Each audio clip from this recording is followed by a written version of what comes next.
Coach. I hope you're doing well. I guess just looking back on the film from Saturday, what are some things that you saw go wrong and want to correct moving forward? Some takeaways that you thought you did well.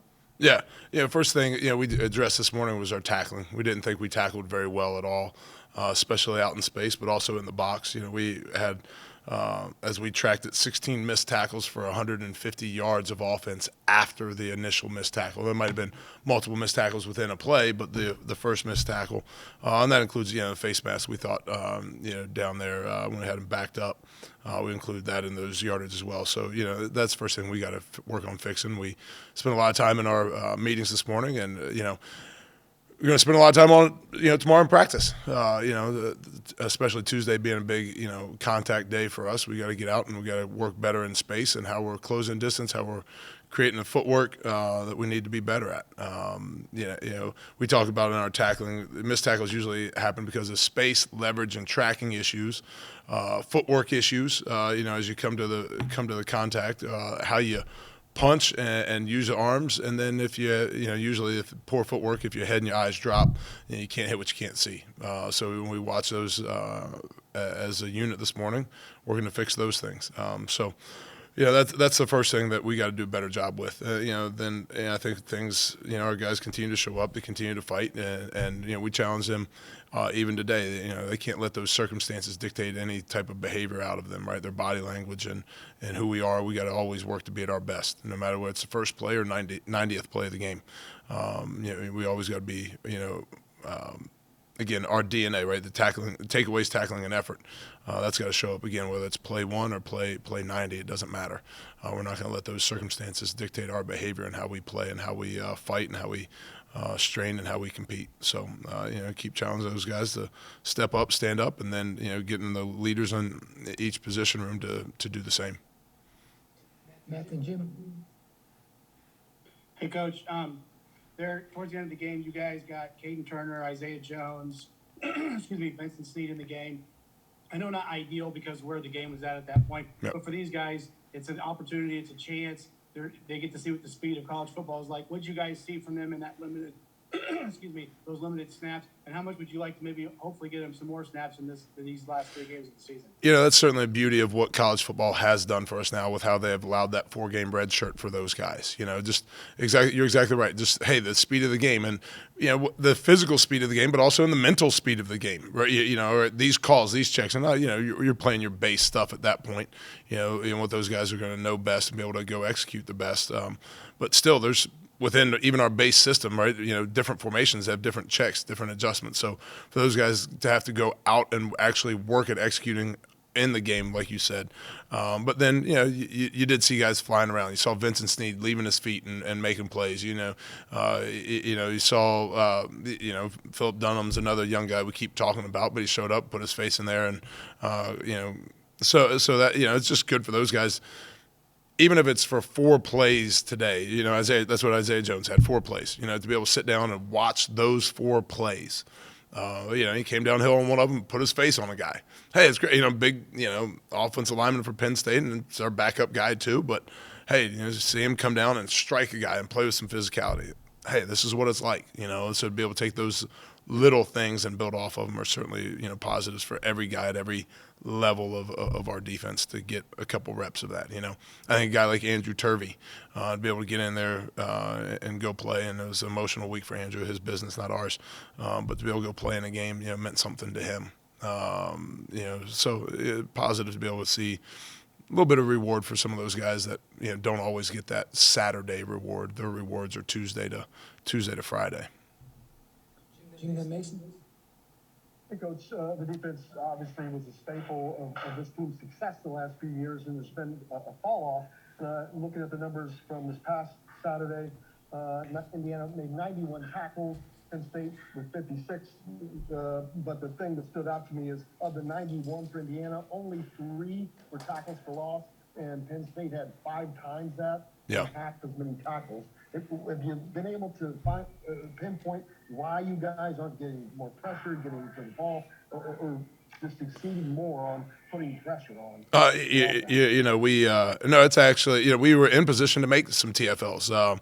It goes back to those missed tackle opportunities, whether it's an opportunity in the backfield and miss the quarterback, whether it's a check down that should have been a -2 yard TFL that goes for 47 yards, 47 yards later. So there's 49 yards of offense in one play that was actually supposed to be a TFL. So that's there's guys in positions to make plays. We've got to do a better job. It always begins with us as coaches. Always begins with us. I'm not going to sit here and say one player's name. It's just not what we're going to do. But it begins with us as coaches and saying, okay, identifying how we're teaching it, what we're teaching, holding the guys accountable. They've got to still go play and perform at some level too. Right before I came down, sitting with Brandon Shelby and Casey Teagarden in office, like, okay, how can we drill this different? And we're not going to change fundamentally what we teach, but how are we teaching it? How are we drilling it? How are we repping this in practice tomorrow to get the point across, get it home to those guys. So, certainly, there needs to be some more levels of disruption. Like you said, we had 3 TFLs, 1 sack on the day. That ain't, up to our standard, putting people behind the sticks. But some of it is when we're there, we got to go make those plays. And it does go back a little bit. Okay, how are we teaching this? How are we coaching it? How are we drilling it to make sure it gets executed when those opportunities arise on Saturdays? Mason and Seth. Coach, with this weekend's challenge being Ohio State, their dynamic offense in that hostile of an environment, how do you guys prepare? Is it anything different than, say, a game at home or a game against, I don't want to say a lesser opponent, but maybe not an opponent with the tradition and the success built up as Ohio State? Yeah, I think that's more probably an offense question. Because they're the ones going to be on the field when it's more you get the noise. Playing on the road is typically for the defense it's harder playing at home because that's when the noise is. That's when the calls, the communication get harder at home because of the home field advantage for them. So I think for us it's not as much of that strain and stress. It'll be maybe even a little bit easier to go communicate. When you talk about obviously they're playmakers, they've got a bunch of them.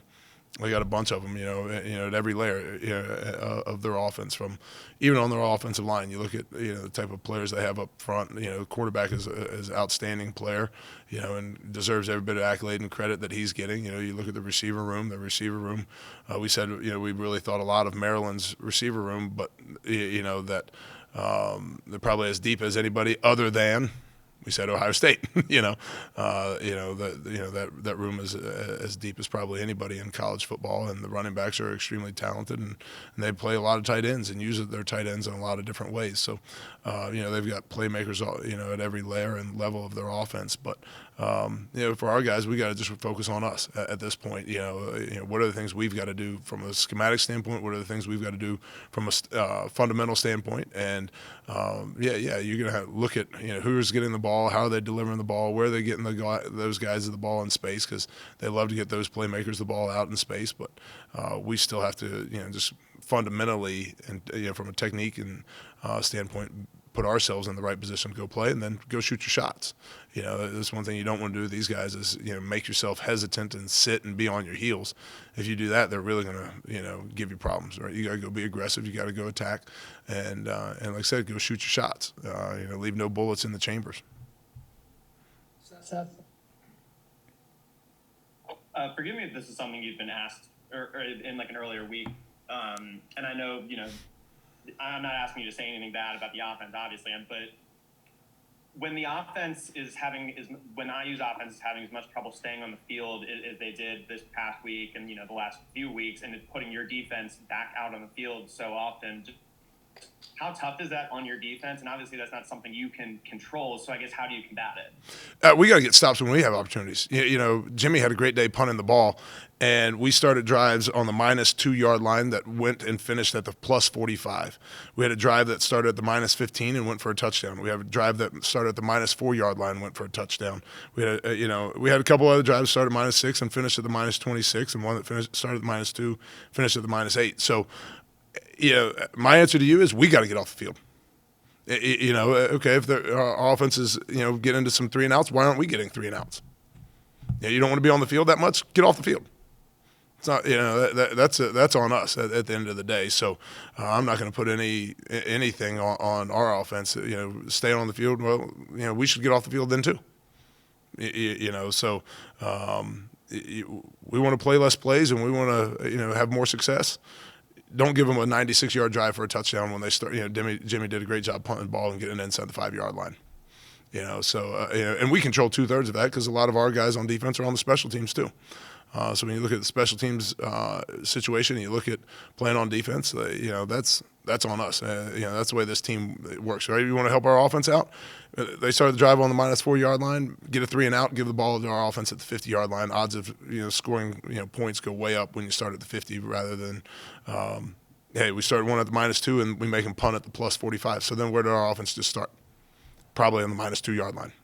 So that's our approach to it. We're not going to take the easy way on that out at all. This is a team football game, always will be a team football game, and we got to play complementary football. And Jimmy does a great job putting that thing down in there. We got to get a stop and give our offense a short field, give them an opportunity to have an advantageous field position. Tyler, last one. Coach, curious about Cam Jones. Is he practicing, and do you expect him to play on Saturday? Yeah, Cam is doing a great job with his rehab and his treatment, and it's certainly a week-to-week situation, but we are looking forward to getting him back here playing football as soon as possible, and he's doing a great job of doing the things he needs to do, put himself in that position to play very, very soon.